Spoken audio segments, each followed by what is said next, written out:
Hello, guys. Welcome Hey to guys, this is Comic Uno. LGBT. Oh, I thought I was introing. Oh man, Michelle, do you want to intro? No, I'm fine. We're fine over here. How are Yeah, you? take over.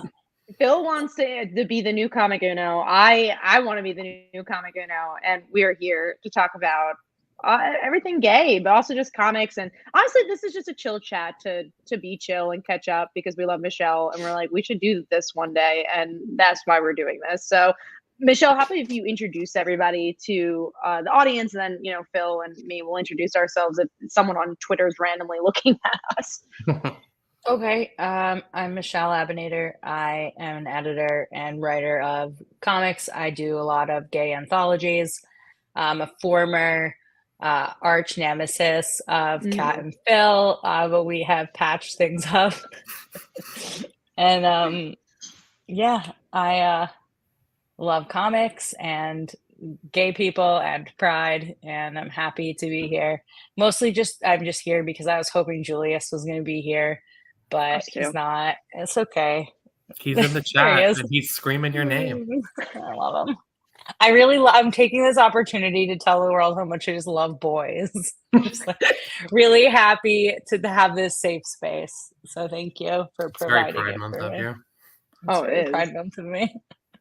How about you, Phil? Why don't you introduce yourself to the Comic Uno people who might not know you? But I feel like most Comic Uno fans probably know you. You're probably all sick of my face. I want Kat to take up the full window. What's this guy doing here? Well, we got a $10 super chat just for that, so thank you. Thank you, Toby. You want to see my face? I'm glad. I'm Phil Falco. I'm a former arch nemesis of Michelle, and a current bestie of Michelle. And Kat's okay too. She and I talk every once in a while, but we're still arch nemesis. That's like me and Phil are arch nemesis. We're working through it. We're trying to get to know each other better because I don't think we talk enough. I don't think the 13 hours a day that we're in communication is enough. And we're here today because Michelle, the wonderful person that she is, was like, we should just chat and shoot the shit and have no agenda because we always have agendas of some sort, and that makes gay agenda, of course. Even though somehow the title makes it sound like we have an agenda. Well, Kat's incapable of putting up a video without an agenda, so we had to say we have an agenda, and we will. I wanted some clicks. That's true. We will inevitably talk about that agenda that I will figure out. I'll read eventually when I toggle over to YouTube. Agenda? Like, shall I go? Is there an agenda? I don't know. Hold on. The agenda is just talking about the comics we make and to talk about all the gay stuff that we like. And actually, well, we'll say that so the last time we saw Michelle was at Fan Expo Philly, and that's when we actually came up with this. That was in May. And I guess is that in May? I think so. I was like, is it in May? But it was. Michelle it was saying May like it was like 2 years ago and not last month. But it feels like it. It feels like it was 20 years ago. Our June, we've been, and you too, but we've been doing a lot of prides. I know you did a pride, and how was that one? If you want to talk about your pride, it was it was like the Montclair. Yeah, it was so fun. It was really great. We were at the comic shop at Eastside Mags in Montclair, New Jersey. I love that shop. I love Jeff. We had such a great time. I have some books that he ordered for me that I need to pick up or get shipped. I love that guy. That's such a great shop. And I agree. He always carries all of our Kickstarter books, and he's always so excited when creators come in. Like if anybody watching is ever kicking around in New Jersey, definitely check out Eastside Mags. It's a great place. There's 3 places in New Jersey worth going to, and that's one of them. And 2 of them are somehow Eastside Mags and Montclair. There's 3 places. That and the ramen place we went to before we went. That was good. Yeah. So all 3 good places in Montclair. I've not visited another place in Jersey that's been better. But yeah, we've also been doing a lot of prides. That's what's been like. We were talking a little bit about burnout because we were talking about oh my God, we're so tired, but we love seeing each other. But it was so funny, not funny, but we'll say it's funny that me and Phil literally were having a conversation on the phone today about just burnout and how you deal with it, and, self-love. But yeah, we've been doing a pride every weekend, which is at least one. which is so hot. That's mostly what like, we love going to Pride. We love, like, the vibe, and it's just but it's also, like, supposedly I thought so my brother's a weatherman, so just let you know, Phil, bad news about Sunday because we have our New York Pride. It's gonna rain, but don't worry, that's fine. It's gonna be 88 degrees, but my brother is like, "Don't worry, it's gonna feel like 98 supposedly." Look, So, like, the I only feel of think the one weather is day in 98. advance, so that's not real to me yet. No, we have 2 more days in advance. But no, we've been doing a lot of prides and we love doing them. It literally is our favorite thing to do. It's just like we love doing the prides. But they're all in June. So you know, you have a very busy June. We do. Kat, you want to tell Michelle and everyone who's watching about our heat stroke the other day? Oh yes. Okay. So get ready for this. So we went to Princeton Pride, which we loved. The organizers so nice. We just really had a great time there. But it was really, really hot. So we're like, oh, you know, we can last, it's fine. And Phil, he gets overheated a little bit more than I do. But I was even starting to get a little hot. And your cousin was there for actually the first time doing like a comic stuff with us. And then we're like, oh, we're okay. And then like we put the tent down and we're putting stuff in the car and Bill was getting so hot that he's like, I can't drive this car right now. I was like, okay, I'll drive and like get it to the spot we need. I burnt my hands like for a day. It's like, oh my God, the steering wheel is so hot. And then like we were trying to put stuff in and his cousin's like the best trooper ever. But then we were so hot that we had like heat stroke. And usually I'm the girl who would be like, let's go out to dinner after, let's like enjoy ourselves. I was like, I'm going home in my bed. I'm so tired. And it was so hot. It was like 95 degrees or something like that. Ugh.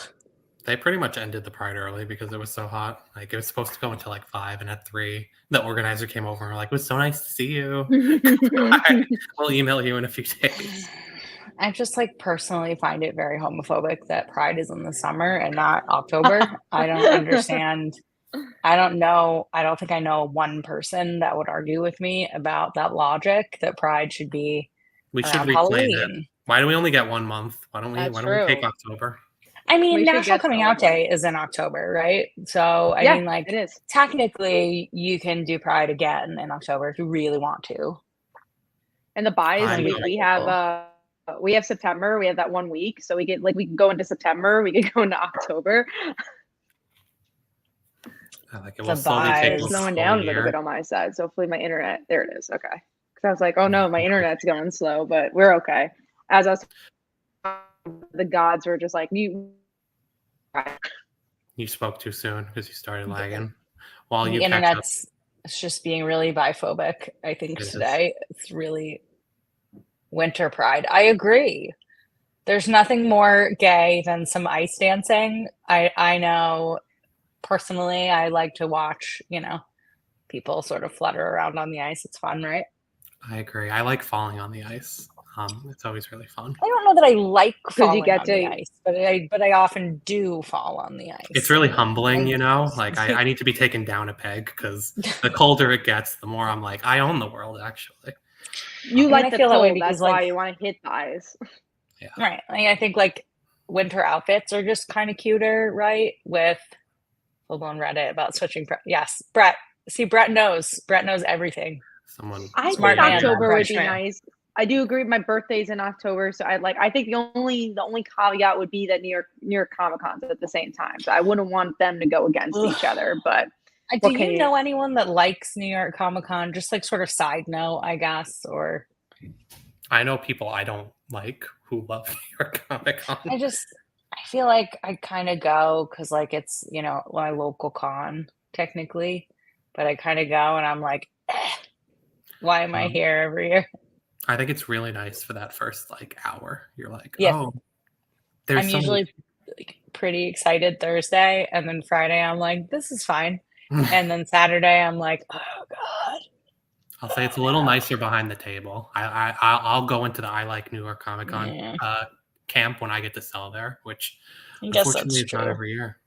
Are you tabling this year? We'll find out on Friday.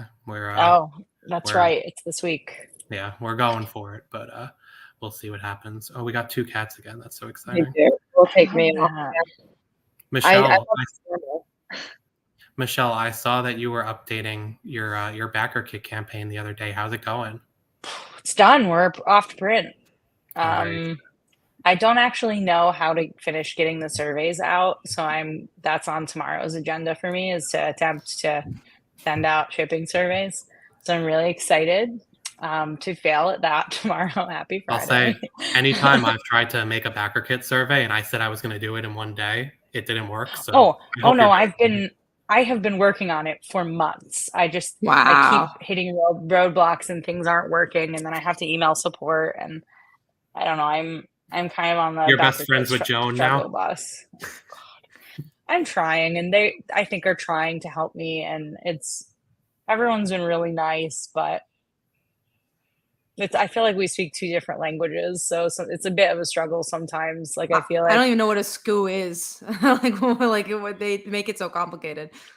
Yeah, everything is just very complicated, and I'm sure once you know how to do it, it's easy. But no. I was really, really, really focused on getting the book done, which with the amount of people in the book, the last Tell everyone few what the weeks book is, Michelle. It's called When I Was Young. It is a collection of stories sort of to bring comfort to people having a difficult time, whether they be like younger or me every single day when I need to read something uplifting. Just like stories of like hope, triumph, from like established queer creators in the comics community, and ran the campaign on Backer Kit, and am donating all of the profit to Trevor Project, hoping to settle all of my invoices this week and get that in before the end of Pride Month.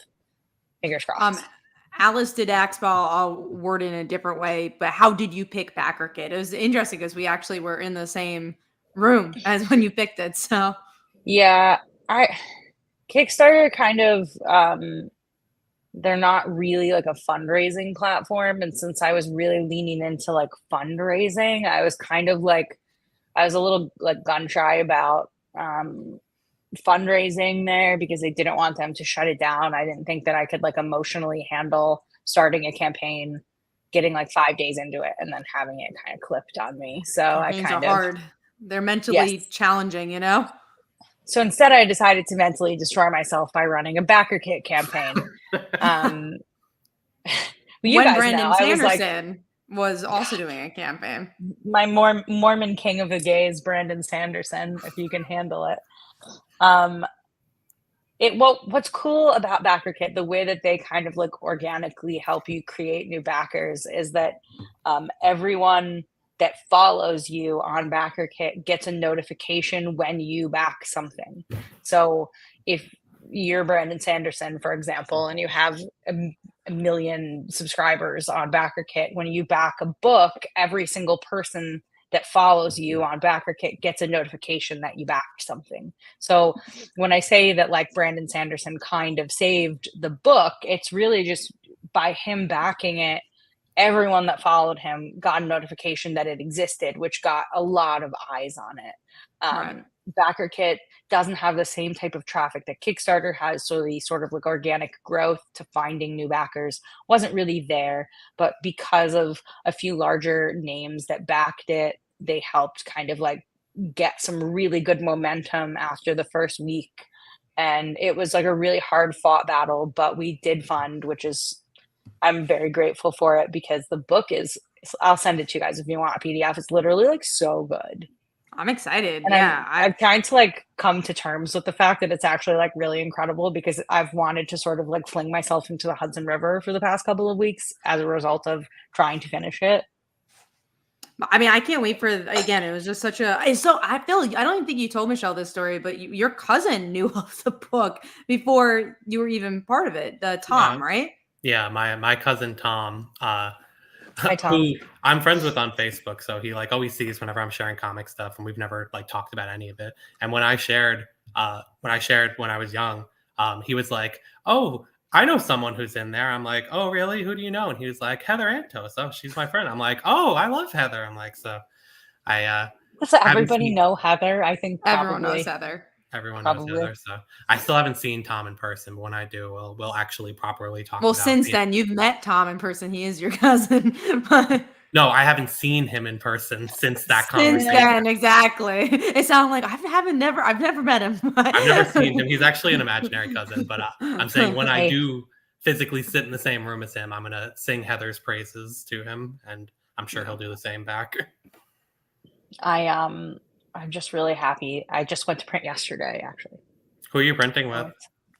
GMA Comics. They're like a Silisco printer. Yeah. They're like bigger. I work with them at Bad Egg, which is my day job publishing comics.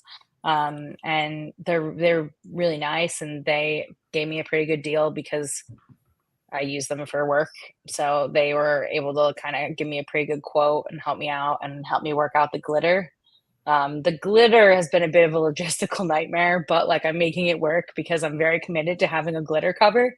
I find it to be very important to me as a person to have as much glitter as possible on everything. Charlie, hi.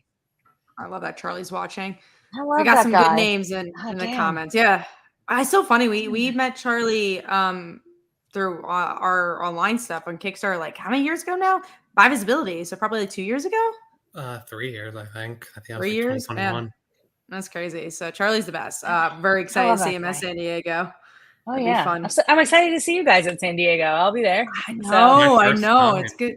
It's gonna be exciting. Phil's never done San Diego Comic-Con. Never once. Are you guys? Are you doing panels? If you need anybody, if you need any backup, hit me up. I got time.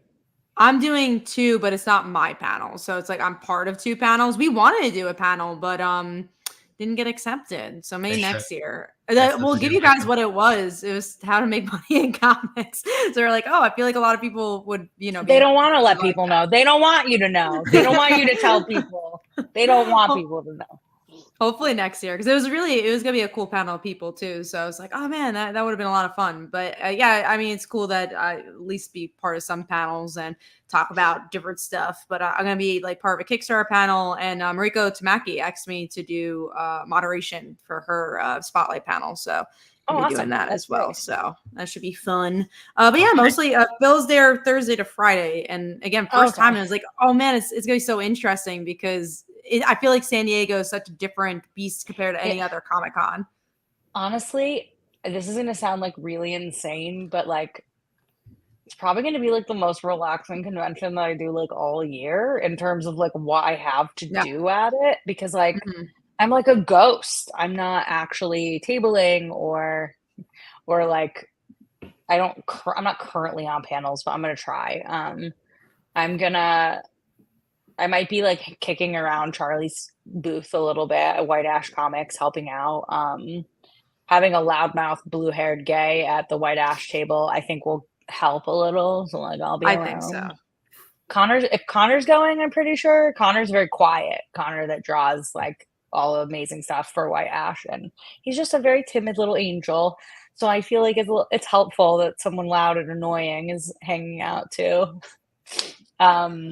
And Charlie's booth is so great. So like if you guys are in the San Diego area and going to San Diego Comic-Con, go to White Ash for sure. But yeah, no, that's something I really like about San Diego. So I used to do, and I still kind of do for the badge, but I used to do press. Like that was my job. I was a journalist, and I actually did that for like work. Now I just do it to like keep a badge just in case. But but yeah, it was like really a lot of work. I worked for Newsarama, I worked for IGN, I worked for TV Guide during San Diego Comic-Con. Like I've worked for a lot of outlets. So I was always running around, and it was always the most stressful convention because of it. Because I would have to go to this panel, I would have to write stuff up, I have to do this interview. And now these past couple of years I've been going as like a creator, just going on a panel or doing like signings or whatever. And it's like so much, weird to say, more relaxing than any other Comic-Con, because again, we talked about like Fan Expo Philly is a great example where it's like you're at your table the whole entire time, or a C2E2 or something like that, where it's just like you're like hustling the whole entire time. So just like,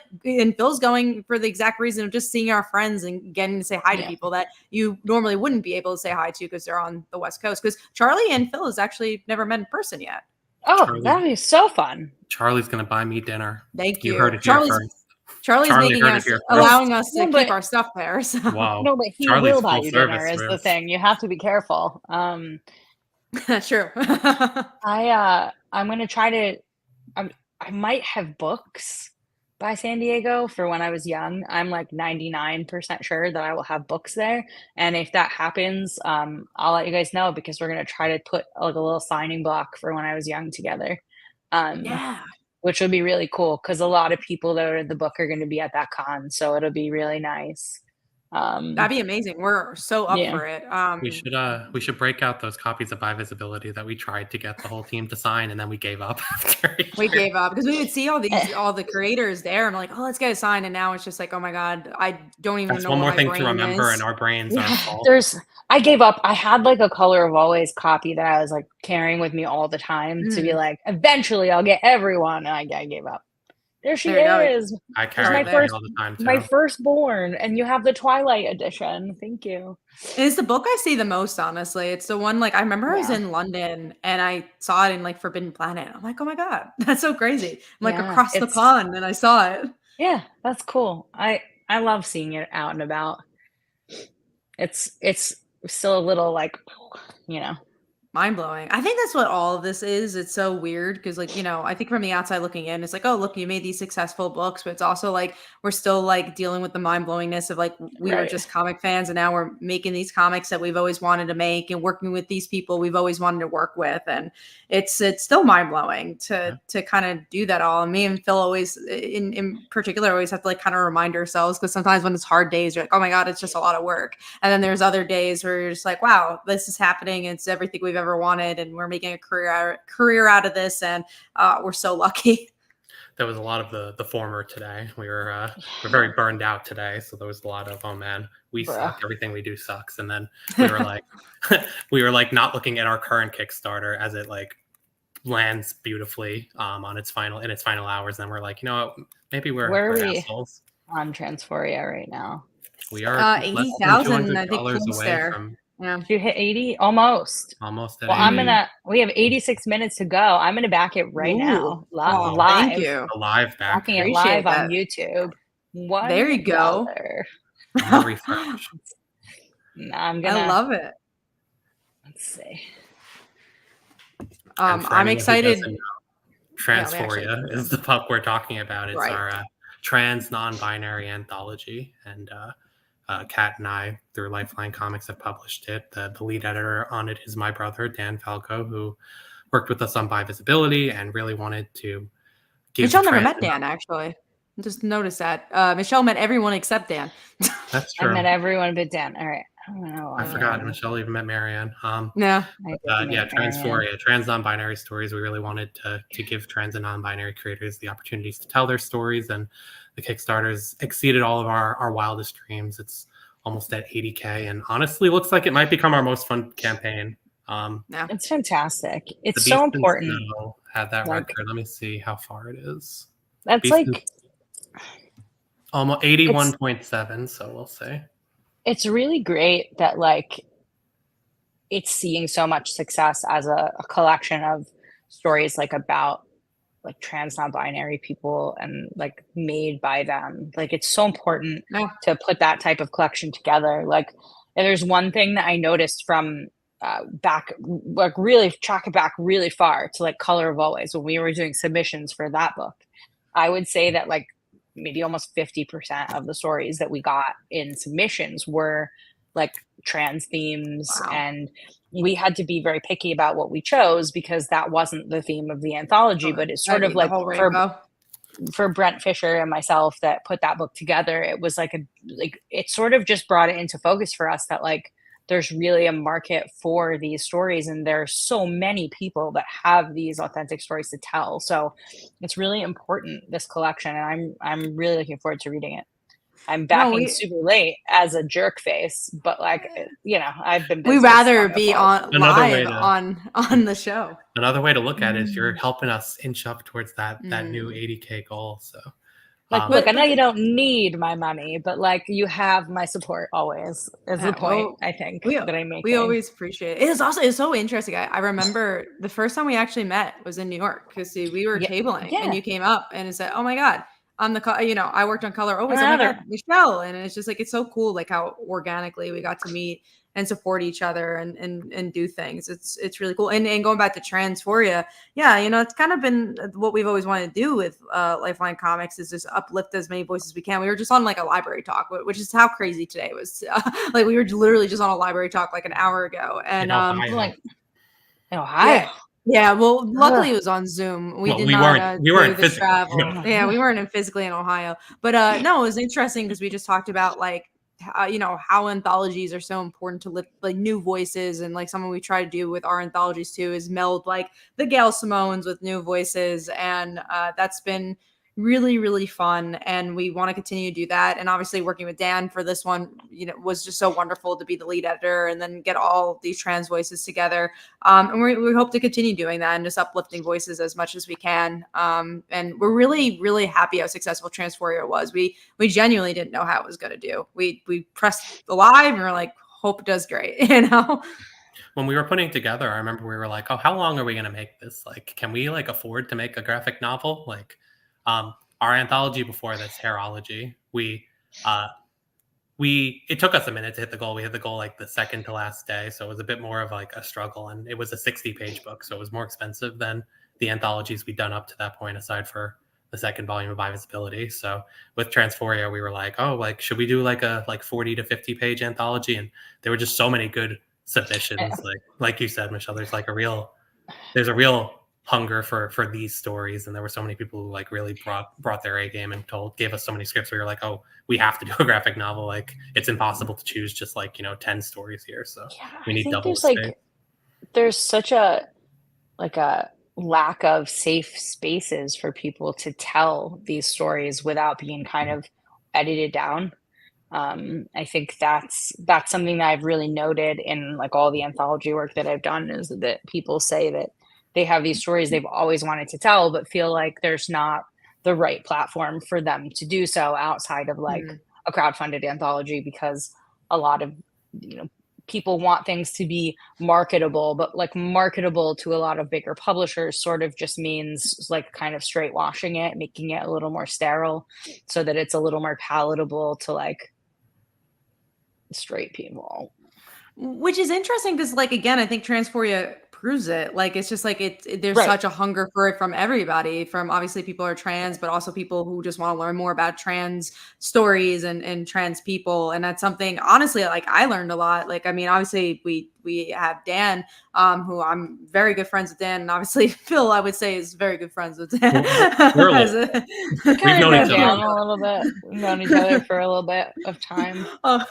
Just a little bit, but no, I feel like even just doing this anthology, I remember I was going to Asbury for their Pride, and I was teaming up with Dan, and Dan was just telling me a lot about just different trans issues and trans things that I just didn't know, and I was like, wow. And this anthology in particular helped me learn a lot. And I think there is this campaign made 1,600 backers or whatever it is. Like, it shows there's a hunger for it. So it's just so weird that the mainstream doesn't see that, because it's just like people want it. And yeah, it's crazy.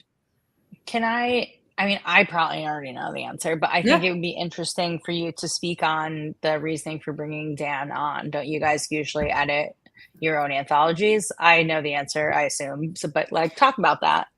Yeah, no, the voice. Twist, you right? don't know the answer, but we don't know. Yeah, no, it's it was the voice to have. Well, actually, I'll start with saying that By Visibility, we had Dan be an editor because they wanted to get into publishing. So I was like, hey, Dan, you should like help edit a book that we're doing. That way you could like have it on your resume pretty much. And then we talked more about trans stuff. I was like, wait, like, let's make a trans anthology. And Dan's like, I really want to do that. So honestly, it was, in this particular reason, it really was just Dan wanting to do an anthology, and we're like, we have the resources to do it. But Phil, piggyback off of that.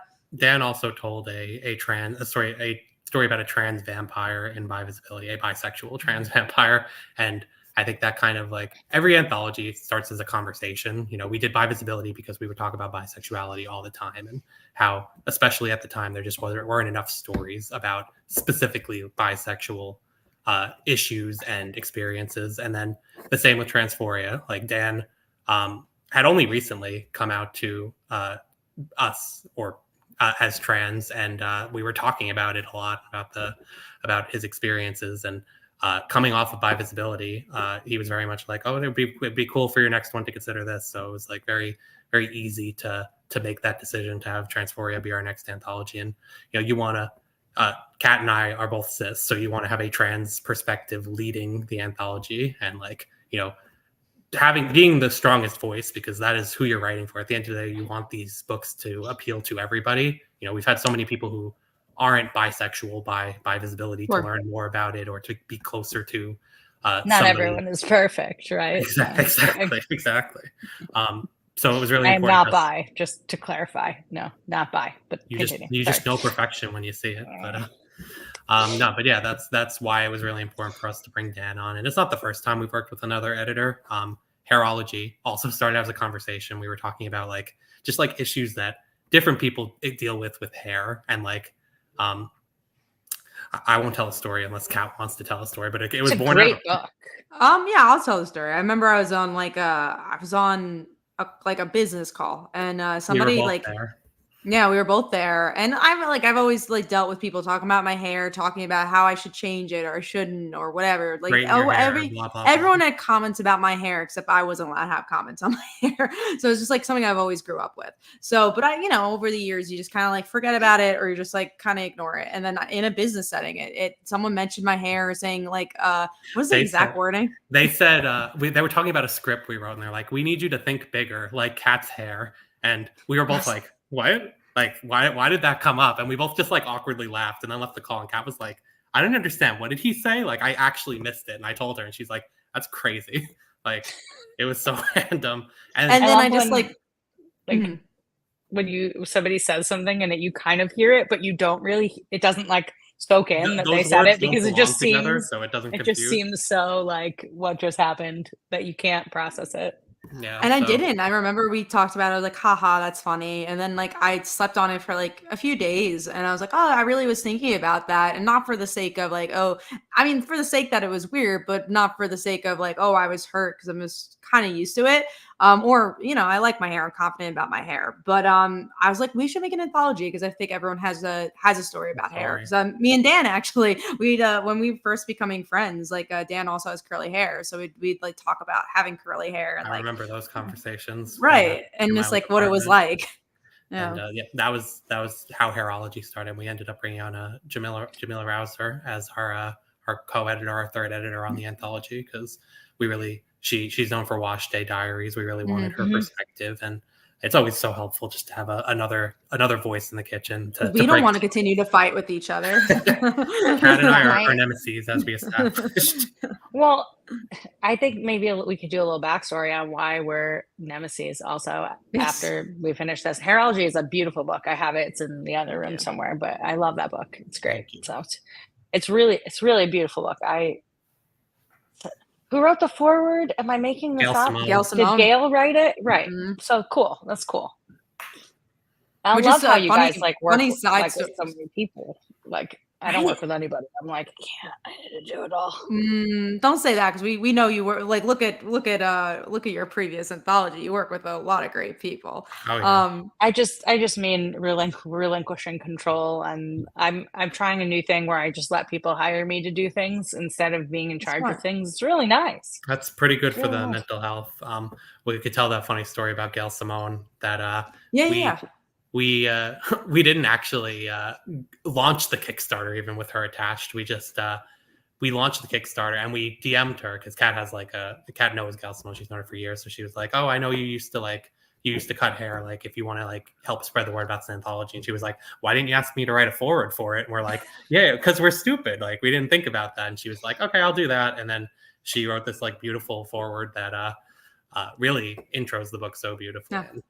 It's just crazy. And now we get to say we have Gail Simone on a book, which is always it's really wonderful. And it's also proof of like, because a lot of people are like, how did you get Stepan Sejic to do your cover? And every single time my answer is, we just asked, and we just asked. And it's so funny because like, what really? And because every single person who's asked that question, they've never just simply left the message and said, left a DM, but everyone's a human being, and that's the thing. Like when the Gail Simone thing made us realize, wait, like I love Gail Simone. Like I grew up reading Gail Simone stuff, so I see she's such a like celebrity in my mind, but I never just thought of like she would want to do this for us. And then it really was a lesson to us of being like, oh, actually we could just ask, and the worst thing that happens is either they say no, I'm busy, or they don't answer at all. And honestly, for Rainbow Canvas, which is our webtoon anthology we asked the creator of Boyfriends if they do a forward, and they said yes. And I'm just like, whoa, this is crazy. I think a lot of people don't realize how invested in growing the industry a lot of more established creators are. Like, they don't realize that as a newer creator coming in, that they can reach out to people that they consider to be bigger creators, and that they actually just like have the best interests of younger creators in mind when they look at what projects to take, and occasionally do take on things for smaller creators because they want to help and grow the industry in positive ways. Sterling It was Gates just gonna mention that, but go on, you tell the story. Sterling Gates is another example who was, very firmly established in the industry, and like worked on a lot of Supergirl, including the TV show, if I remember correctly. Yeah, and the Flash television show. And the Flash show. I think he saw the tweet going around when we first and he was just like, I've always wanted to work on anthology with you guys. Yeah. Can I work on something? I was like, yeah, we that's you don't great. have to apply, you're in. And he was like, great, don't pay me, please. And we were like, what? He was like, oh, just put it towards the art. I just want great art. This is just a story I want to get out of me. And we were like, okay, sure. Yeah, he's pretty much like, oh, I just wanted to work with you guys, and I wanted to tell this story. So like, give the rest of the money to Comic Girl. Girl.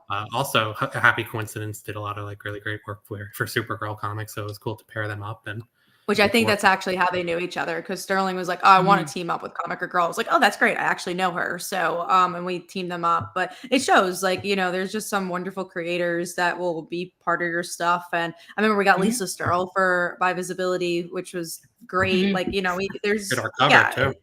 Did our cover. I love her just work. Really me too. And I'm so glad to see like how much work she's gotten. I know she has like a graphic novel, I think, with Vault coming up like really soon. Maybe it's a backer. I think it's a backer kit campaign like today. So go check that out.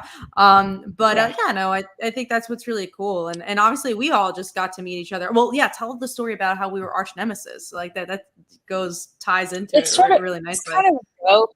I think it's a joke because like we were both just kind of not even doing the same thing at the same time, but we both had like queer comic anthologies on Kickstarter at similar times. Therefore, we had to hate each other. It's really important that we hated each other because only one queer person can succeed at a time. I know. It's like we both wore the same dress and one of us had to leave. Like basically, is what was happening. But like, it's so silly because I mean, I've never felt anything but like support and kindness from both of you. And I've only been like a little mean, but not like a mean enough to like push you away, You've never been too mean at all. No, but that's been really fun. And we over the years, just again, I was saying that we met in New York Comic Con, and it's just like we met for like 5 minutes, and then we saw each other at C2E2, and then we're like, oh cool, like we live near each other, kinda. Right. Yeah, let's actually like hang out. And then we hung out, and then we saw each other another con. We're like, oh man, we're so busy, we need to hang out again. We did that FlameCon panel too. That that was so fun. I made sure to provide High C Orange for everyone. Yes. On the panel, put on quite the panel. I got to moderate at Fan Expo Boston. It was fun a couple weeks ago. I like moderating. It's a good time if like the panelists are chatty enough. So you have to have a good group.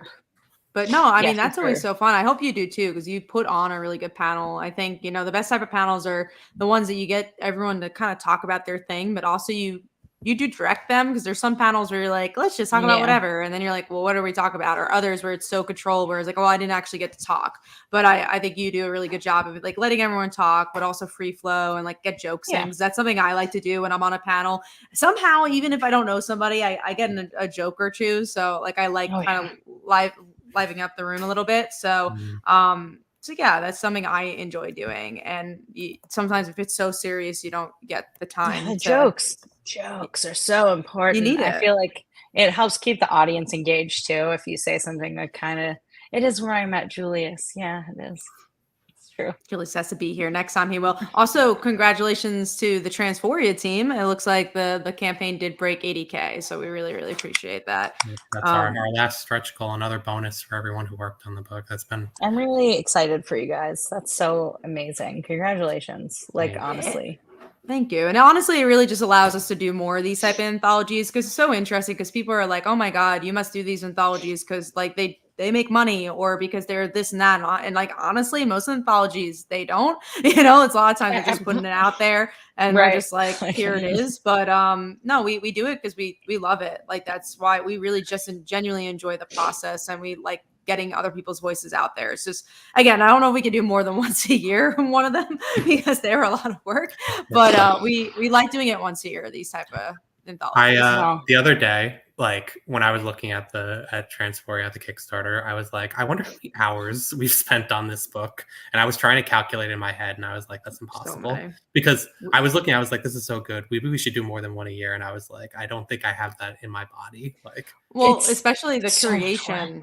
Yeah, it really, especially if you do open submission, it's just like I remember it was like a few days before Christmas, and we were reading scripts. There was hundreds of scripts to read. Like that, you kind of block out like the beginning of the anthology, the curation portion, which is the most concentrated work, when it's like literally like, half of the week is solely dedicated to that, and then you kind of like get the rose-colored glasses, like the middle where like people are artists trickling in, and it's not all at once. And then you get to the end, and it's like, oh, this is the part where everything's all at once again. And you're like, oh, yeah.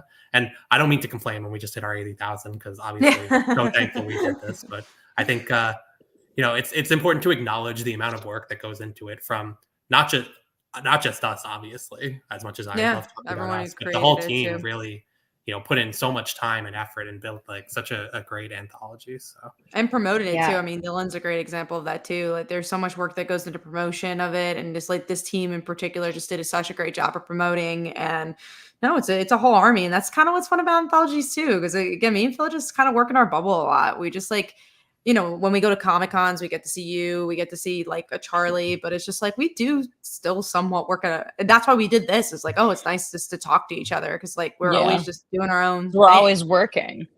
Everyone's like, oh, what are you doing after work? I'm like, that's funny. Okay. After work, really hilarious. Like Comic-Cons in particular too. Like, I don't know how people do like BarCon. I'm like, oh my God, I want to sleep.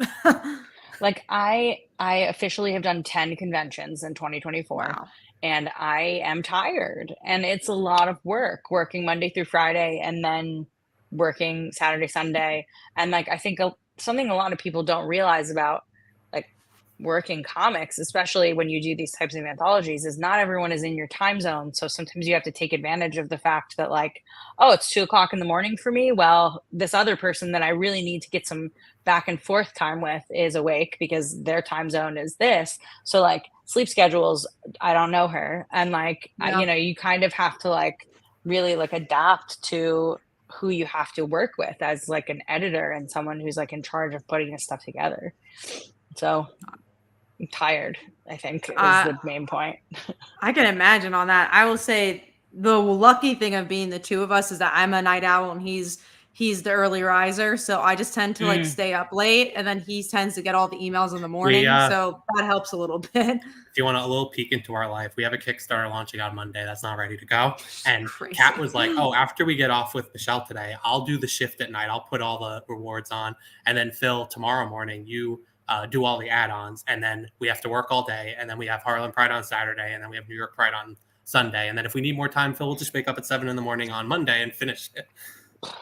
Which was our day off because we really needed one. We're like, Monday's our day off, but now we're realizing we might have to write because we're behind on that. Also fulfillment, because we do 2 Kickstarters a month, so we have honestly, like, in all, everything's on time, which is great. But it's like we have over 2,000 packages we gotta pack. I'm just like, we constantly are doing Kickstarters. And again, I'm so glad that we time everything really correctly. But it's just like, it's a lot of work to keep that time. You guys are you're very on schedule. I admire that about what you guys do, because I don't think anything I've ever put together has ended on schedule. Because one really great thing about all of these incredible queer creators that I work with is that all of them are very busy and neurodivergent and a little hazard magnety, and to the point where deadlines are always shifting and people are quite late, and I never want to like have to cut someone.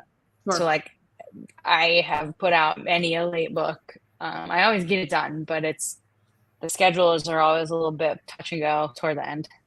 Well, we definitely. It's not my favorite, but no. We definitely know the feeling. We, you know, it's an inevitability when you're working with a big team, or, you know, a couple of people are going to have things come up or busy schedules, and, you know, you roll with it the best you can. Kat and I are very OCD in the same and different ways, which is awful. Like, honestly, awful. Sometimes we're like, what do you mean you don't look at this schedule? He's like, I don't give a shit about the calendar. 50% of the time, both of us are obsessed with something and really care deeply about getting it done the right way and on time. And then 25% only she is, and 25% only I am. Yeah. So there's just always a problem. I mean, I think like I really wish I were able to put out books where I could have it finished before I go to ground, right? Before I hit the crowdfunding button. I'd love to be done with the book. But I have this sort of like mental block about asking people to do work before I have like the money in hand. So I've never done a book yet where I have it finished before going to a point of crowdfund, because I'm terrified.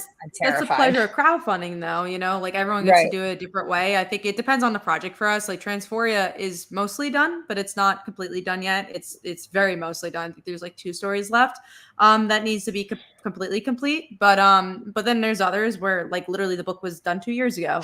Like Probably Daughter is a really good example of that. Issue 9 has been done for 2 years.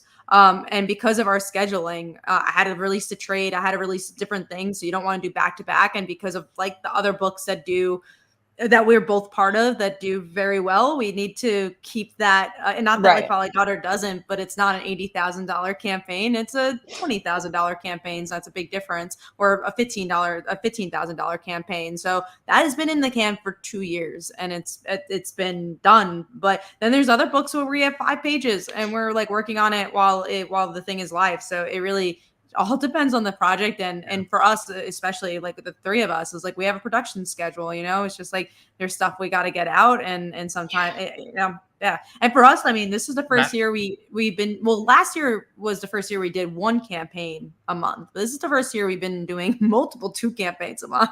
Yeah, I don't know how you do it. I really don't. Us either. I'll tell you a nice little story that kind of Kat and I get along very well. We very rarely thankful fight. for that, right? There was one time where we were communicate. We were in a fight at one point. I don't even remember why, but we were in. It wasn't long. We were in one of our rare fights, and we had to get something done. It was a work for hire, and we had to write it. So we argued, and then we sat down and we're like, "Let's put this aside and write." And we wrote very like monotone, like we usually like, you know, you'll crack jokes to get the juices flowing. We just like we knocked out the scene, and then we finished, and then we both just kind of laughed. And we were like, at least we know we could do this when we're not getting along. And luckily I remember we had to get it done. We took a break from each other for 2 hours, I think. And we said that to each other, like, I don't want to talk to you for 2 hours. And then we called each other and we talked for like two more hours. And we talked about like, 2 hours. Yeah, we took which is a lot for us. But yeah, we took a 2-hour break, and then we talked to each other. It was like, oh, what happened? I think that's something that really works for us, is that if we ever do get angry at each other, it's so quick because we are so communicative. And we're very good at figuring out if one of us is even in a bad mood. Like the other day, I was in a bad mood, and it was just because I was like in a bad mood. And Phil's like, what's wrong? I'm like, nothing's going on. He's like, no, I hear in your voice. And he caught I was in a bad mood before I knew I was in a bad mood. I have to say, you and Julius, Kat and my fiance get upset in very similar ways. So he's been training, which helps. He's been training me for a decade. So shout out to Julius. No, me and Julius. Anytime we're angry at the same time, which is very rare, it's like Phil's in worse. Yeah, he sees it as worse. Because the way he gets angry is really different. The way, like me and Julius, we love talking about things for hours, and we obsess about things. And Phil is like, I'm angry about this, but I won't think about it for another 10 hours. And I'm like, Phil, you must talk about it. Very good at compartmentalizing. I do the thing where I shut down and don't speak at all when I'm like upset about something. I just like, I leave my body. That's a lot closer to me. I like to put it aside and then come back to it later. But I don't have time to get mad. I got too much to do. Well, that's another thing too, and that's something like that's what we were talking about this week. We were like, we have no time to be tired. Cause like, it wasn't a situation where any of us were angry this week. It was just more of like, I'm so tired. I'm like a little like on edge this week. And yeah, Phil was feeling the same way. So it was just like, oh man, we're both on edge. That's like sucks. And it's just like not for a specific reason. It's just that we're tired. And it's just like, but what was great is that we communicated about it. We're just like, oh man, I'm on edge and I'm not upset with anybody. I'm not upset with any situation. I'm just kind of tired. And that's it. And we were like, cool, now we can kind of do the thing we need to do. And it works out, which I'm so happy about. Allowed to be mad for no reason. Right. Exactly. To be petty and mad for no reason. Yeah, I think like as long as you're able to like recognize and acknowledge that you're not like mad at a specific person, and you can like vocalize, hey, I'm in a really bad mood and I'm not mad at you, I'm mad at this situation and I am frustrated about Kat it, loves so to like do please that. just leave me alone. Kat loves I'll to do walk it too in the with room and be like, oh, if I don't talk much, it's because I'm in a bad mood. And everyone's just like, okay. I do it to a point where I'll tell other people that they're in a bad mood for this reason. I'm like, Phil will be like, oh, I'm in a bad mood. And I'll be like, this is the reason why. He's like, wow, I didn't catch that. I was like, yep. Now you know. Now you know. I don't know how this turned into such a personal Therapy? Journey towards like anger management conversations. anger management issues. It's just us being tired. Yeah, I think like this week has been particularly drain city because Sapphic Pulp, I had a bit of like a fun getting that to print. I don't know, that anthology of lesbian smut. I was like, how do I say this in a nice way? It's not. It's like it's smut comics. On the same time as Beast and Snow, I think. I think it was we did that crossover print. That was supposed to be finished end of last year, early this year, but due to like a few illnesses and personal situations with people in the book, it got mega delayed, but it finally wrapped up. And it's black and white interiors, and I learned a lot about going to print in black and white and not full color, and what type of file format you have to be in and what that looks like. And because I'm always trying to like save money on budgets, I do my own like print layout and design. So I'm formatting my own files and doing all of that too. So I didn't plan this, but I ended up essentially like locking in going to print on 2 anthologies within 1 week of each other. That's crazy. So that's what I've been up to for the past week and a half. So I'm particularly tired because I've been 2 different printers too. So I've been going back and forth with that. And honestly, like shout out to colorers and letterers for when I was young, the people that were doing the finishing touches over the past week to like really tie everything up. I would not be able to have finished it without letterers and colorists who really stepped up and cranked things out super last minute for me. I think that's something a lot of people don't really appreciate in comics, is those people that do those finishing things, because they see the writer and the artist. And for a lot of anthologies, there's not really a color or a letterer. So I definitely have like a crack team of people that I really trust. And I'm really grateful for the people that helped me finish this thing. Sorry to cut you off. I saw a post the other day, like just about that topic, about how colorists and letterers are the last stop in the train. So any delay in like a previous step, writing art, links, writing lines, inks, etc., it falls on them, where it's like, oh, we're behind schedule by the time you get your pages. Can you be like the flash for us, please? So our letterer saves us every week because we do so many projects at the same time. I would say right now, I don't even know how to count how many projects we're doing. That's just even in our email, but we're doing like so many. And our letter does most of the projects. So like we have 2 letterers we work with, and right now one of our letterers is really coming to bat for us on Transphoria. Like we're sending stories so like all over the place, out of order, notes on like 10 stories at a time, and he's keeping up so well. Or even format stuff with our other letter. Like there's times where he's like, this won't print correctly, I'll fix it for you. You know, it's just like this is weird, let me do, they're all so great, and really like they're the champions for sure. And it's like should be celebrated more. I even have I have one artist, Rachel Merrill, hero of my life, right? New York City based, fantastic person. Actually, like brought in late to the game on Sapphic Pulp as an interior artist. And then I was in a situation where I had a colorist lined up for a story, but the art came in so late that the colorist didn't have time for it by the deadline. There's nothing they could do. And it's nothing against the colorist, but they had to back out because of other deadlines. So I had like a week to find someone to color 5 pages. So I was in my head, I'm thinking, limited color palette, whatever, whose colors, who do I know that does art in coloring in a style that I think would work for this. And I messaged Rachel and I was like, hey, I know you're not like a colorist, but like, could you like do me like I'll pay you to do, can you be like a little favor? And she was like, yeah, I've never colored comic before for anybody but me, but like, sure. It's like, why not try? And like, you'll see the pages because they're in the book. She colored Chris Cantwell and Kai Zama's story. Very last minute. It's beautiful, like Civil War story. Yeah, Rachel did a cover for Charlie also. Super, super talented artist. But I really like her like muted colors on her illustrations that she does and on the cover that she did for Charlie. And I thought that like that kind of like muted or limited palette would do justice to this story in a way that wasn't, because the inks are so detailed that I was like really terrified. I was like, there's no way that this is getting done in a week if I like try to get somebody to follow. That's so mean of me, right? That would be horrible of me to ask somebody to do.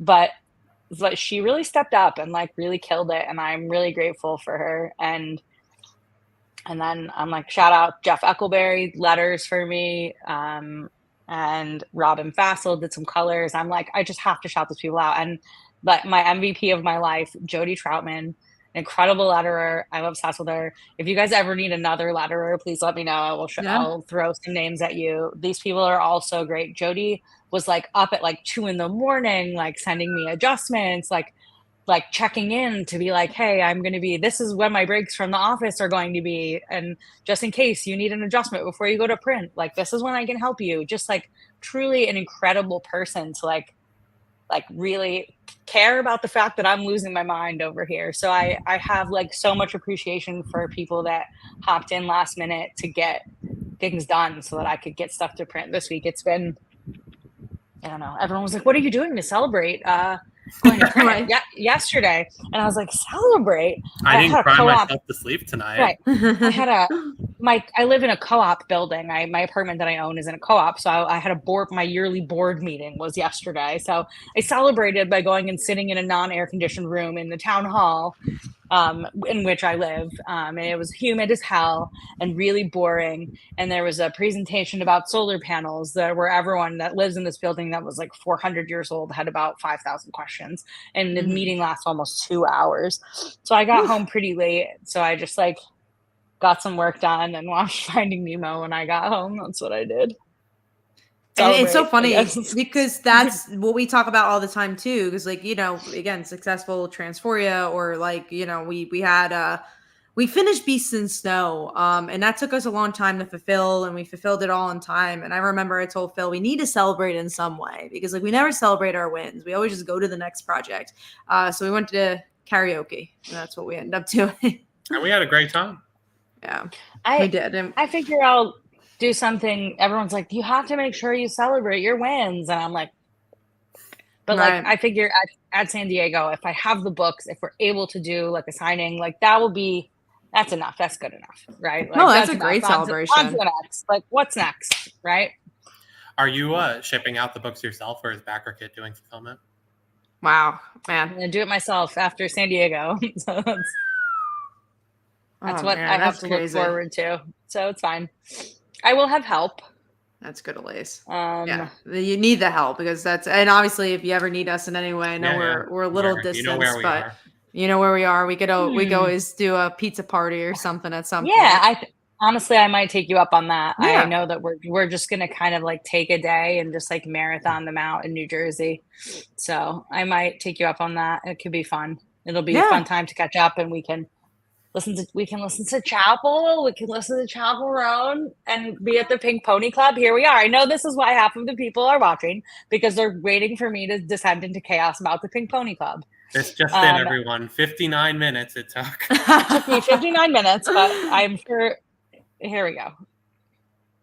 Like, where's Brett? I've been seeing Brett Chappell Rowan Schneck. everywhere. I saw that she's like the most streamed something, and I was like, wow, it's crazy because she's always on my Spotify. She shows up a lot. She's kind of like a sad girl wearing a party dress is basically what it boils down to. Like, because I've been really just like listening to the saddest music, right? And I think like something just kind of snapped in my brain where I'm like, well, now I'm just going to listen to Chappell. And the other day I'm like depressed and I'm like, I don't want to do today. I don't want anything to happen. But then I was like, the sooner I get up and get dressed and get in my car to start the day, the sooner I can listen to Pink Pony Club.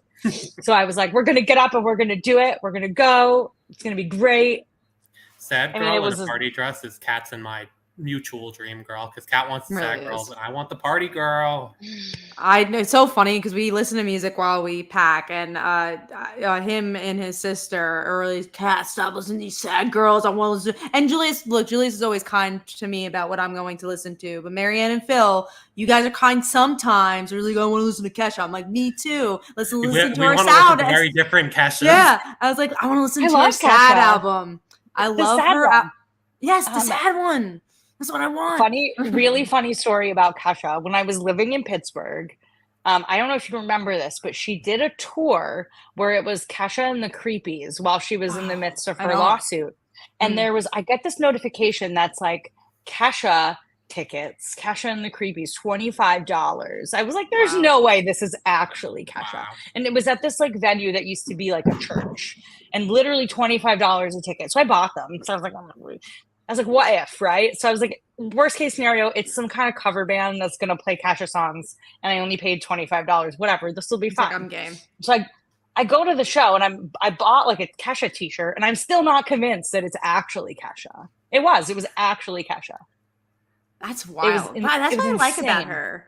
She has such a like diverse like palette of songs. But like Phil and Marianne loves when she sings about partying, which I don't hate, but I just like when she sings about being a sad girl alone in the bar. Like different Keshas.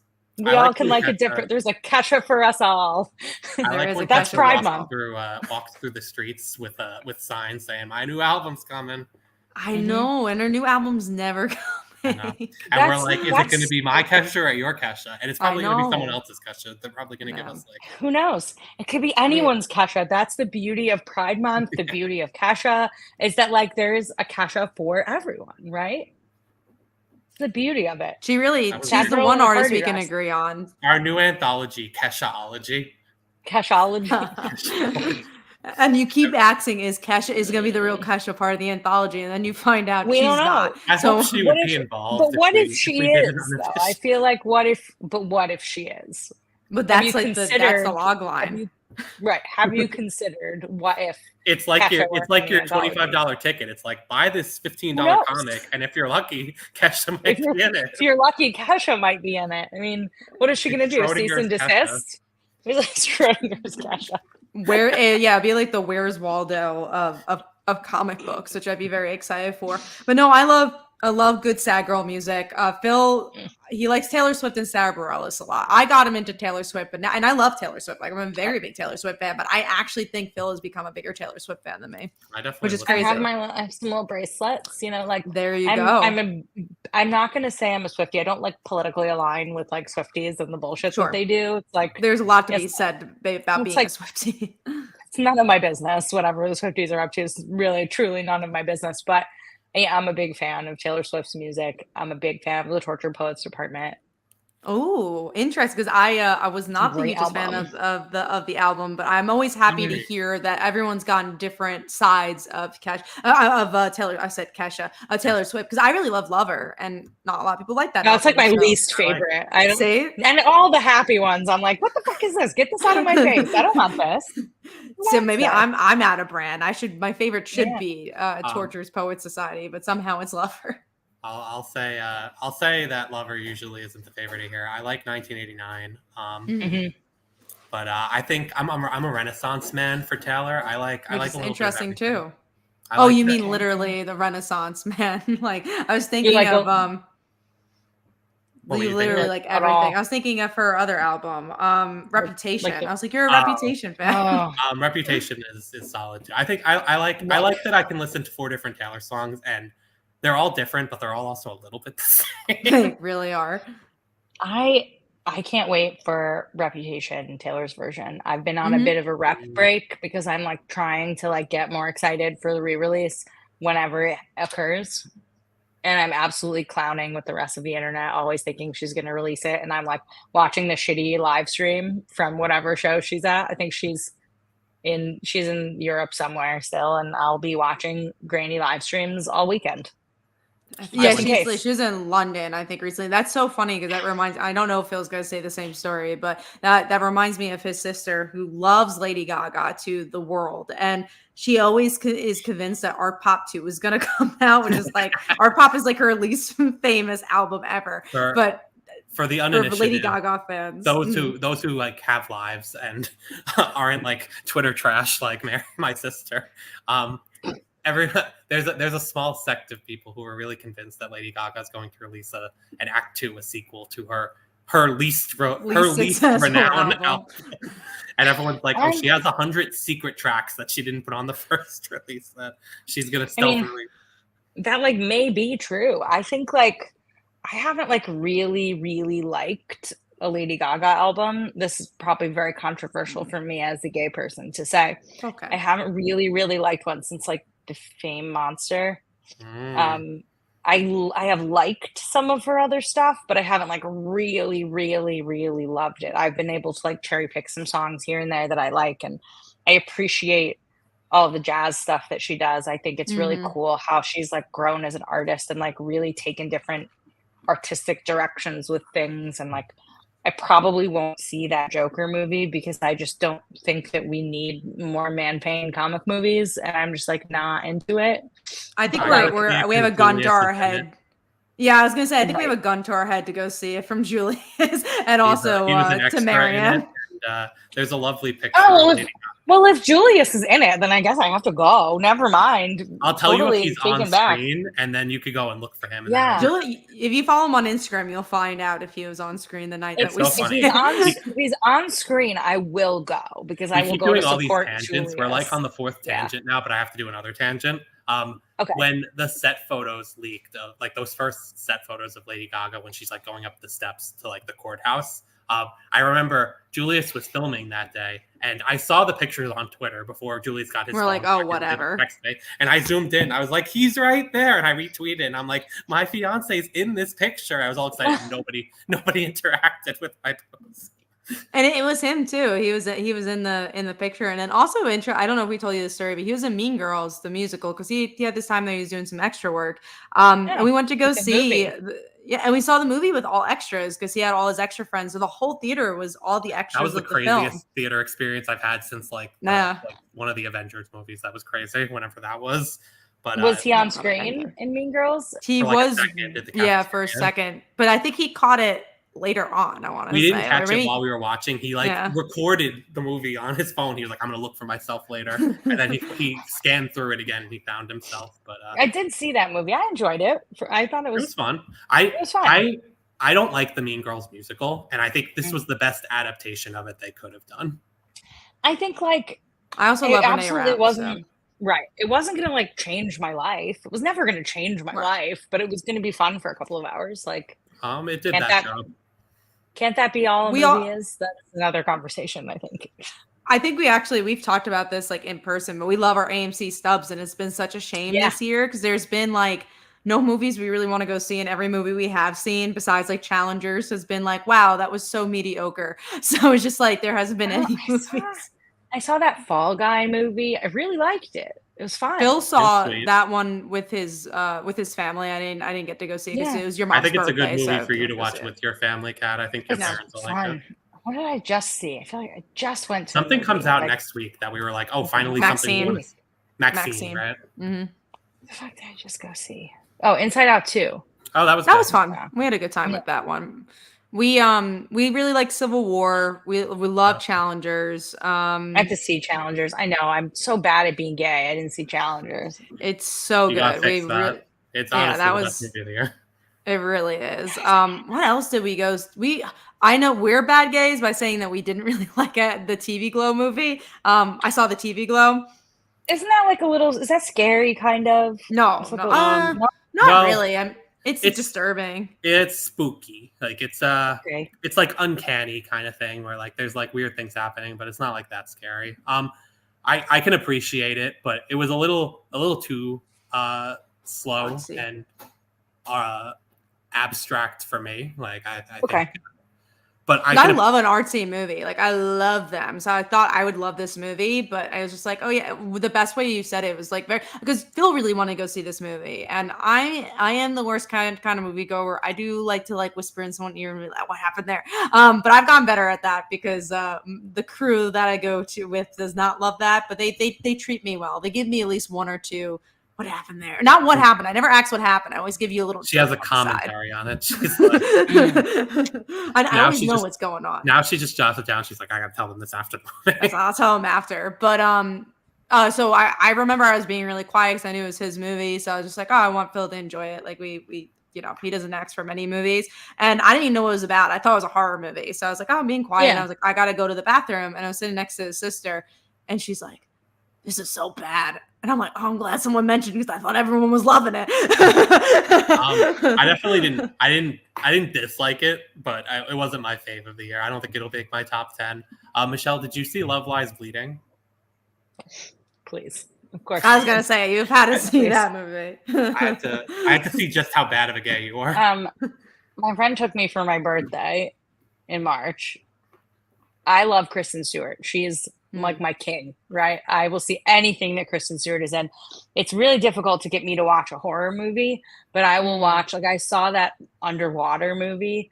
Mm-hmm. I watched most of it in like a hoodie, like over my face, but I was like, I'll do this for you. And I watched that really gross. She's that really gross with Viggo from Lord of the Rings. She's that gross horror movie. I don't remember the name of it, but I watched that. Like we'll literally watch anything that she's in. See, you won't be seeing Maxine though, because that might be a little bit too horror for you. I don't think I can see Maxine. No, it's too. We're big Mia Goth fans here. We'll see any Mia Goth movie. We went to go see Infinity Pool. We also thought we'd love that movie. And there's this scene that me and Phil to this day still repeat to each other where like in the end, she's shouting out to the main character. She's sitting on a car that's slowly driving after a guy who's crawling away, like trying to escape. And she's just screaming his name at him in her like really thick accent. She's like, James. And whenever one of us is like leaving the room, we'll be like, James. Like 2 years later. And again, aren't you glad we saw the movie because of that, even if we didn't? But only me and you say it. Like Julius went to go see a Dan Marianne, and they could care less about this movie. They will not say James with us, but we will say James to each other. I think we should all go to a movie together sometime. I think it would be really fun. We should find something and go. I feel like there has to be perfect thing. I mean, kind of Deadpool. If you would want to go see Deadpool, I feel that is the perfect movie. But unless you're not a Deadpool fan, it'll be like post San Diego. I'm absolutely gonna go. We would have to go post San Diego anyways too. So that's what we were planning. So I think that might be if it's too tight to San Diego, maybe there's another movie coming out. Movie. Or like that's true. Or like we can go. You know how they do like they'll show like 90s movies, like older movies. I know like that $5 ones. Like Kat hasn't seen like anything, so I think I'm pretty sure we can find something fun that she hasn't seen. We took her to see The Mummy, Brendan Fraser Mummy. I did go see The Mummy. Just today, I was talking to a guy, and he was like, "No, I'm not gay. I'm not even bi." And I was like, "But have you seen The Mummy, 1999? Because if you haven't seen it, there's still a chance that you're bi because." That's like the movie that makes all bi people decide, oh my god, I should come out. Like I wish I saw it when I was coming out because maybe you would have been out 10 years earlier. Been out I would have been out even sooner. No, they love The Mummy, so I was like, all right, we weren't doing anything that night, so I was like, let's go see The Mummy. Yeah, I'm glad I saw it because we also I don't know if you play this game Movie Grid, but we are obsessed with Movie Grid. It's like a thing that you play once a day, and we all like see who gets the better movie grid, and The Mummy tends to show up a lot, so I was like, I gotta go see this movie. It's like Wordle mixed with a crossword where it's like, tell us a Brendan Fraser movie that has 2 words in it, or tell us a Naomi Watts movie from 2000 to 2010. So The Mummy comes in handy quite a lot. I feel like I should play this game. You really should. We've been playing a lot. We can. Yeah, no, I love movies. Yeah, I'm glad we're all AMC stubs holders because it's our AMC A list. I call it stubs, but it's the A list. I feel like the A list should be called stubs and the vice versa, because I feel like stubs sounds more important. You just don't like more syllables. Phil learned this the hard way. I went to we go to a lot of airports together now, but we were in an airport and I have pre-check. Kat hates saying more than like one syllable at a time. So she would go up to all of the agents and be like, "Where's TSA?" Looking for TSA pre-check line for the quick line that we're gonna get on. She's just like, "Where's TSA?" And they point towards the closest line. Everything is TSA, and we're waiting. Right. I'm like, no TSA. No, I realized I should have said pre-check. And either way, there was something going on with pre-check that day, so we weren't screwed over. But still, maybe I shouldn't have just said TSA. I should have maybe said TSA pre-check. Honestly, that stuck with both of us. I love having pre-check. It's honestly the greatest thing I ever got for myself. It's not that expensive if you travel a lot. Like I remember when we were for like 5 years. For like 5 years. And I remember when Phil first started, we were starting to do this. He didn't travel as much at all, and we did the first convention with each other. I'm like, "You sure you don't want to get pre-check?" He's like, "Nah," and it was in like Florida or something, and we went through, and I was like, "You sure you don't want to do pre-check? I waited for you for 45 minutes," and he's like, "Oh, I'll think about it." And then I think we did one more time. He's like, "I'm doing pre-check," and now sometimes like his family will come or somebody who doesn't have pre-check, and he's like, "Wow, it makes such a big difference." Yeah, it really does, and it just like. I think it alleviates a lot of the stress of if you get to the airport a bit late because of traffic or something. It's nice. No, and also not taking your shoes off and taking your laptop out, I think is honestly is the best. I travel with so many electronics. I'm always happy to not have to rip it all out of my meticulously packed backpack. No, I totally because that's the worst part is because you have to like then gather everything and then like Tetris it all back in your bag. Like, I get really offended when I still have to take it out every once in a while. Like pre-check, I'm just like, I'm beyond this now. I've transcended. Like, what's the point? Like, look, I'm like pointing at the check on the boarding pass. Like, do you know who I am?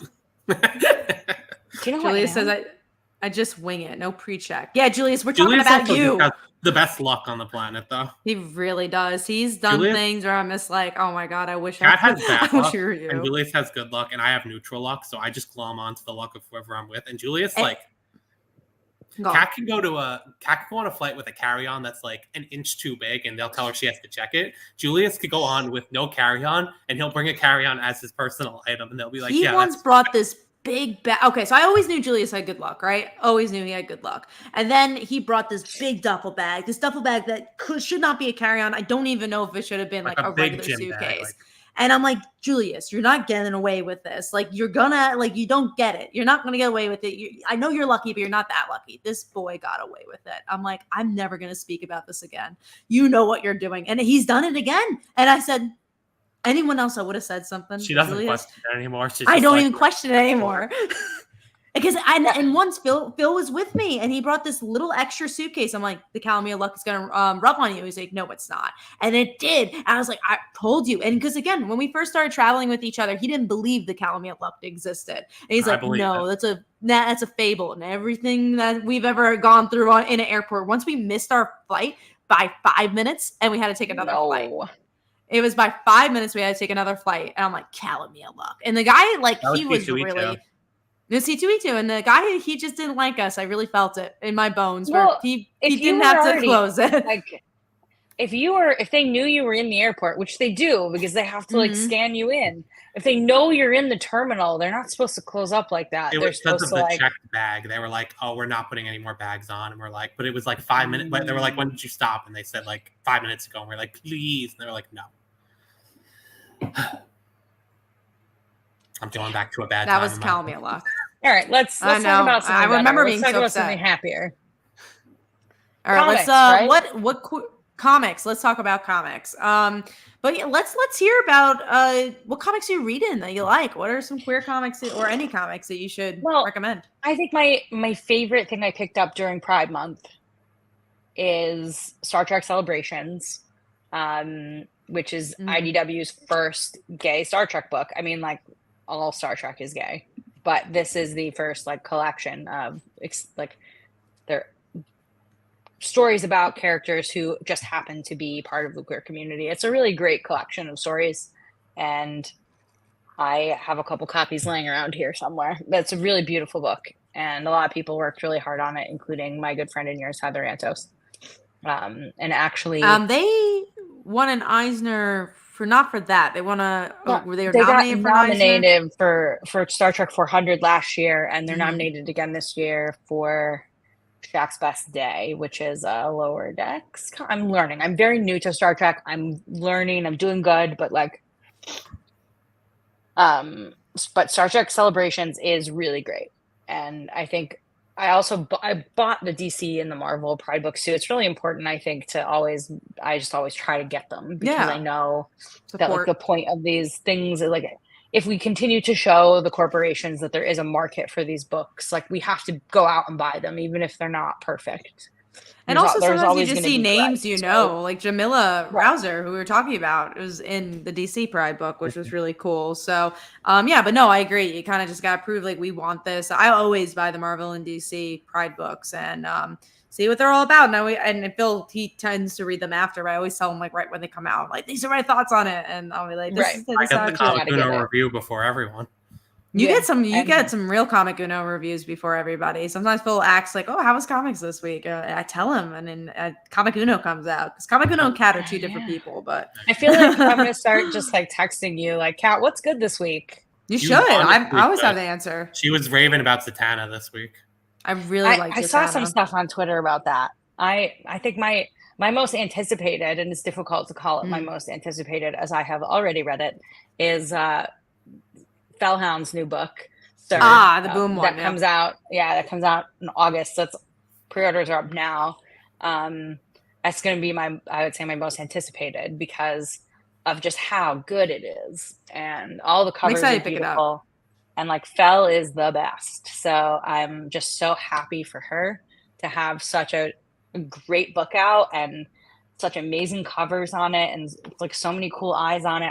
I'm really pumped for her, and I think like if there was one creator who is super deserving of like an amazing title to be coming out, it's Fell. So that's one to check out for sure. Yeah. That's huge. I was so excited to see when that was announced. I was like, oh, I can't wait to just like pick that up. And like, it's so cool to see like people from like, the queer community, but also just like our little indie community from Kickstarter, do those things. Again, I would never compare the direct market and Kickstarter because I think I always say they're just as valuable to each other, but it's not a step up to go to the direct market, but it's a different market. You're going to like different people, the Wednesday Warriors. And, I think that's really cool. Like, I think it's cool to see them go bleed into a new market that, people may take a new notice to you. It's so interesting. And I don't know how your views are with the direct market and Kickstarter, but it is so interesting to see that, like the different views of what is the direct market and what's Kickstarter and Webtoon or whatever. I think like for me, the difference really is just like, what are your goals personally, right? Sure. Like what do you want? Like if you just want to be putting out books and telling authentic stories and like helping people and like being really proud of what you do, then like, I mean, if that was my goal, then like I've done it, right? If my goal is to like have my book on a shelf, I've done it, right? Like you kind of like, they go hand in hand, but I don't necessarily think that one is like more or less valuable than the other. I think at this point, it's just very different. And it just depends on your personal goals and what you consider success, how you measure success, I guess, in a book. And obviously like, something that's super valuable about the direct market in my mind is like who you can reach with the direct market. Sure. Like you say, you see Color of Always everywhere and it's in a ton of libraries too. And for me, that's like such a huge deal because it's about like accessibility for like younger queer people who can't buy a book or buy something online, like, but they can go to a library and like not even check it out, but like go to a library and read it at a table, like untracked by like people that maybe don't want them reading a queer book. So I think the direct market has its advantages in terms of getting it in front of people who need the stories. Whereas like, I mean, Kickstarter and like self-publishing has grown so big. I mean, I can't speak on this as much as you guys can, or even Charlie. Like, you guys do so much crowdfunding. I don't know how you do it. I really don't. But like, yeah, we every day it's don't like either. It's like a full business, right? You're reaching so many people, and like people are really connecting with your story. So you're also doing that, but just like in a different avenue. And it's cool how many different ways there are to like reach people and get your stories out there. So I don't think that one is better or worse. I think it's just sort of about you personally, how you measure your success and what your goals are. And I think something that I ask a lot of people when they approach me and they say like, oh, I don't want to crowdfund this, I want to pitch it and get it published. I just say, why? What is it that you think the publisher is going to do for you that you can't do for yourself? Is always the first question I ask. Like, why is that your goal? Tell me about why you want that. Like, what is the point? I think, go on, Phil. I think that there's this like pressure that you need to like only take one avenue. Like so many people will crowdfund a book and then start pitching around once you prove like, oh, this is sellable, and find a home in the direct market doing that. Or, you know, take 2 non-direct market approaches. Our most successful book, Slice of Life, we post on Webtoon first and have a whole business model dedicated to that with our Patreon before it even gets close to Kickstarter, and then, you know, has its own set of readers. It's so funny having 2 different audiences. You know, because there's definitely overlap. There's also plenty of non-overlap. There's like thousands of people who only read on Webtoon and not on Kickstarter, and, you know, hundreds, vice versa, 2,000s of people who read through Kickstarter or, you know, seeing us at cons or whatever the case may be and never could make their way onto Webtoon. So you should never shy away from multiple platforms. And I was going to say, that is interesting about like the perspective of the new creator, where I think that's a big thing, where it's like, I want to be published. And it's just like, well, yeah, why don't you self-publish? Because again, what are you looking for? And I think sometimes people are like, money. And I'm just like, and then there's no money anywhere in this. Or exactly. Or there's no money in general. But it's just like, or they'll be like, oh, I want, let me think of what people would normally say. Trying to think, because like when people are self-published, a lot of times they're like, I don't want to do the full work. I don't understand all the work. Right. It's like, you're gonna still have to do it anyways, you know. If you're doing it through a publisher, you still got to get it together. Like, you're still gonna do most of the work, and then you just got to share the pie. A lot of like the marketing and the crowdfunding and like the really like boots to the ground production stuff, I think, is something that turns a lot of people off of crowdfunding, which I think almost rightfully so, because not everyone has the constitution for this. Even the people that do it, I think sometimes are like, God, why am I doing this to myself? But I think like it really that really is the thing. Like, what is so special about publishing, right? Like, what is it that people are so enamored with? But I think we all kind of fall into it, right? Like, I'm like, what can I pitch? What could be fun? Because it does seem like less work to me as the person who's constantly doing literally everything. I think like getting like a pitch shoved somewhere and taken care of would be a lot less work for me. No, I think it feels nice for it to be someone else's responsibility a little bit. Like, I think it's the idea of like, oh, it's not just on me. Like, if this fails, let's say, it's on that person too. Like, it feels like, okay, at least the weight's on somebody else. Maybe that's another reason, is just to kind of like share the success or the blame. So I don't know. I know growing up for me personally, like I've always wanted to do the direct market growing up, or at least I thought I did, because of Marvel and DC, because of what I read. And I'm a Wednesday warrior. I'm like, oh yeah, I kind of do want to see on the shelf, or I go to the comic book store and someone picks up my comic and be like, oh, that's actually my comic right there.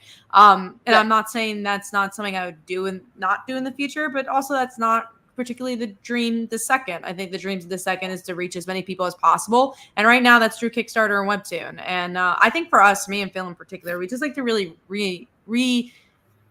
we try to innovate as much as possible. We hate doing the same thing over and over again, which is why we overwork ourselves so much. But we were just talking about this week, where it's like, how do you come up with a new project? How do you like keep doing new projects, but also like keeping consistent with your old projects? It's like, how do you keep leveling up? And me and Phil are obsessed with leveling up.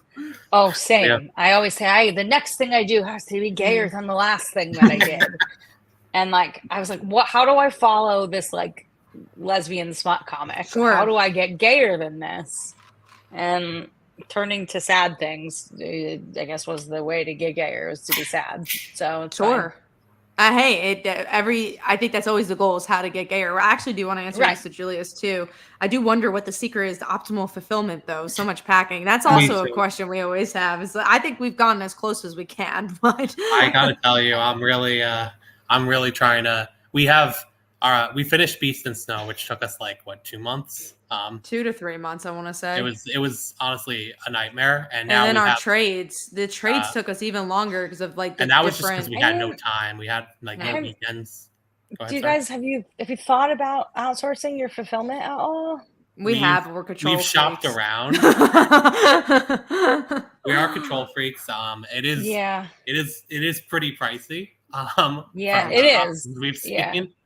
I'm not It's not saying cheap. never, but I think when we think about the logistics that go into it, because of like having to like, get everything in a fulfillment service's hand, having to sit down and sign all the books, we're like, oh, we might as well just do it ourselves. And then we hate ourselves for it. But I think this next round where we're fulfilling Nightmare in Wonderland, I'm really trying to make it our best ever. I've spent like 5 hours of pre-planning on it already. I have a blueprint, and we're gonna see how it goes. Well, because we have a whole team too, so that really helps us that's too. true. Yeah, so like we have Julius, we Our have team is of my entire family.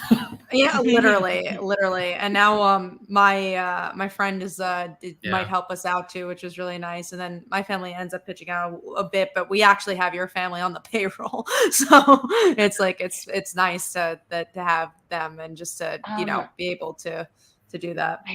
I have a couple of places that I've talked to. I can send you some contacts just in case they're places you haven't already talked to that do comic book fulfillment. So like as you guys continue to scale up with everything you have going on, like you might have to. In the interest of your mental and physical health, I mean, consider the amount of time it would free up from your life to not have to worry about receiving books and packaging them and shipping them out. So no, it's so true, especially like because right now, I mean, we're doing a lot with the prize, as we mentioned, but it's also like, man, like Comic-Con season comes and it's just like, wow. Yeah. There's times where you're like, I can't imagine doing that during the weekend. Also this, and then then you do imagine it because like this month has been a lot of that, and then we do have a lot of Comic-Cons scattered. We'll see if we get New York tomorrow, so we'll find out literally tomorrow what's going on. I'm like, yeah, let me know. I'm gonna be there for work, doing a lot of panels and running around, and we're exhibiting. But I'll be there, boots on the ground, pretty hardcore for New York. And then we'll definitely let you know, because if we're doing all 4 days, I think it would be nice to see be there. a friendly face. Yeah, for sure. I'll be there. Panel stuff hasn't come up yet, but if you do want us to try to submit something, no, let's do it. I would love to. This is the only place I haven't done a panel out of the bigger places. I've never done a New York Comic-Con panel, which is so strange. Well, I applied last year that I was gonna we were all going to try to do the one we did in San Diego in New York last year, but it didn't get accepted. So we could always try to put something together about like gay comics and crowdfunding and see if that comes through. But we should do a twist one day and do a panel that has nothing to do with Kesha might be there. We could say just on the Kesha panel. I like it. And then Kesha doesn't show up. Kesha might be there. There's a good chance that she won't be there. We'll charge but a cover fee of $25 to come into our charge $25. Kesha might be at this panel. It's a church. It's actually the only church within the Javits Center where we get to see Kesha. But yeah, let's start wrapping up. I know it's getting a little late. I know Phil's getting past his bedtime soon. So I got some work to do. Same. Kat's got a Kickstarter to build tonight. I got a Kickstarter build, but Call of Duty needs to be played for 30 minutes before I do that because she needs a nap. She needs a nap while I play. I don't know what I need, but I need a brain nap because I'm like, I can't sleep. I wouldn't be surprised at this point. My eyes have been so drowsy today. But yeah, so Michelle, what you got coming up? What do you want to plug? What do I have coming up? I don't know, thankfully. That's always good. I have San Diego. San Diego. I have some unannounced stuff that I can't talk about yet. And San Diego, New York Comic-Con. I think I'll be at Edmonton Fan Expo. I'll be, I think, at San Francisco Fan Expo. FlameCon, big one for me. FlameCon. We'll be walking around at least that one. We're gonna try going for one day. I think Dan might be on a panel, so we might go the day whatever panel they have. So I'm gonna be flame conning. And other than that, I don't know, because I literally just finished 2 giant books this week, so everything is a little bit You up in the deserve to air not as to know for a like minute. Nah. just like a day But or only 2, a I might minute. not know. Just like I'm like You anxious can about report it. back to us on Monday. Yeah, I'm gonna clean up some freelance stuff, and I think that's pretty much it. Listen to Chapel Roan and play Assassin's Creed Odyssey. That's what I'm gonna do, I think. I'm trying to think, like, what else? 4th of July is coming up. I really don't know, guys. I gotta fulfill When I Was Young, which yeah, it's still up for pre-order at this point. They're still open. whenIwasyoungcomic.com. Find me on Twitter at Serial Pancake. I like pancakes on Instagram. Congratulations to Kat and Phil and Dan for Transphoria, because 80K is pretty huge, guys. Like, that's really exciting. It's going to be a really great book. I can't wait to read it. Thank you. Yeah, just congrats. Like, that's great. So. Thank you. Yeah, it's crazy that it ends in 15 minutes. It's been nice to have this as an also, I won't say distraction, but I will say the word distraction to not keep refreshing the page as well. Especially as we got over 80, we weren't there exactly for it. I feel blessed for that. That would have been like refreshing the whole entire time. Yeah. It's been so nice chatting with everyone. Thank you for indulging us as we went on 5 tangents deep talking about whatever. Oh, that was the point of this one. Yeah, we definitely didn't talk about how to create a successful queer comic. That's okay. No, that's fine. There's no way to say. There's just no way. No, but Transphoria ends tonight. We have Slice of Life, the 5th issue of Slice of Life coming on Monday, and then the 2nd issue of The Beast and Snow the Monday after. The Monday after, which is crazy. So no stop. In San Diego. And San Diego. And we're going to Florida SuperCon. We were invited for guests for that one. So going to Florida in the same month. Very fun. I'll give you one more tangent before we go. Florida SuperCon, they invited us because they wanted more of a webcomic presence. We're like, great. Oh, that's so cool. We submitted a panel. We're like, oh, let's talk about like making queer webcomics. And we submitted with another creator who has like 400,000 subscribers to her webcomic, and they were like, no, we don't want that. And we're like, this is mixed messaging. Oh, it's like so weird. Yeah. And then they DM'd us a week later, and they're like, oh, do you want to do a panel about webcomics? And we're like, yeah, we really do. We applied for it. So they probably were planning it the whole entire time. So it's just like, oh, it's so funny that we applied for it, but they were really thinking ahead before us, honestly. It was fine. That's hilarious. I'm excited to hear about it. Yeah. I'm thankfully not going to Florida. Yeah, Florida is weird. We have a friend there, so that helps a bit. But Florida's a weird place. So we'll get to celebrate, and we'll gay up the town. We will. We're gonna gay up the town. It's like it's the Miami area, so okay. Yeah, so it's not like the deep. It's not the deep side of Florida. It's like Miami, so it should be fine. Sure. But yeah, thank you guys for joining us. We had 4,000 views on this. So that's really cool. I didn't announce that, but it's because we're on all the platforms, so it's cool that people are checking in, right? Yeah, we're always surprised by that. I Transphoria when we had that, it was like 10,000 views. I'm like, wow, it's crazy that how many people are interested in stuff like this. So cool to do it again. Ew, I'm just like rambling. People love the ramble. They like my last tangent is like, I love a good show where people talk about nothing. Like my favorite, and Phil hates it. Like I love watching people eating food. It's my favorite thing in the world. I love when people review food. And Phil's like, why? And I'm like, they're just talking about nothing. They're reviewing food. It's like my heaven. So I love it. It's like I almost understand why people enjoy us talking about planes. But me and the big guy appreciate you having us tonight. Yeah. We love good night, Psyduck. Bye guys. See ya. Guys, thank Bye. you. See you.